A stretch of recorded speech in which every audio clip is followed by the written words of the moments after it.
আসসালামু আলাইকুম দর্শক।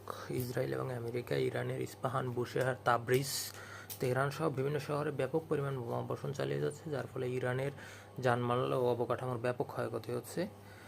ইরান সাম্প্রতিক সময়ে বেশ ভয়াবহ অবস্থা পার করছে। এদিকে ইরানের এইসব পরিস্থিতির মধ্যেও মধ্যপ্রাচ্যের অন্যান্য দেশগুলো আমেরিকার দাসত্ব করে যাচ্ছে, যার প্রত্যুত্তরে রাশিয়ার পররাষ্ট্রমন্ত্রী ল্যাভরভ বলেছেন, মহান সৃষ্টিকর্তার চেয়েও মধ্যপ্রাচ্যের রাষ্ট্রপ্রধানরা ট্রাম্পকে বেশি ভয় পায়।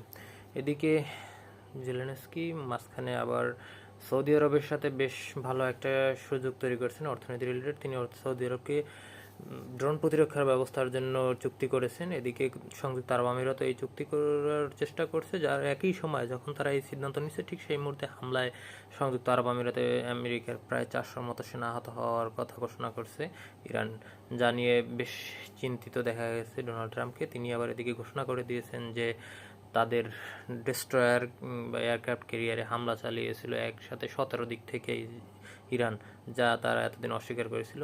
এদিকে আজকে হুতি ঘোষণা দিয়েছে তারা ইরানের পক্ষে যুদ্ধে সরাসরি অংশগ্রহণ করবে, এবং সেই ঘোষণার সাথে সাথে তারা সরাসরি মিসাইল হামলা চালিয়েছে ইসরায়েলে, যার ফলে মধ্যপ্রাচ্যের যুদ্ধের পরিসীমা আরও বৃদ্ধি পেল, যা বাব আল মানদেব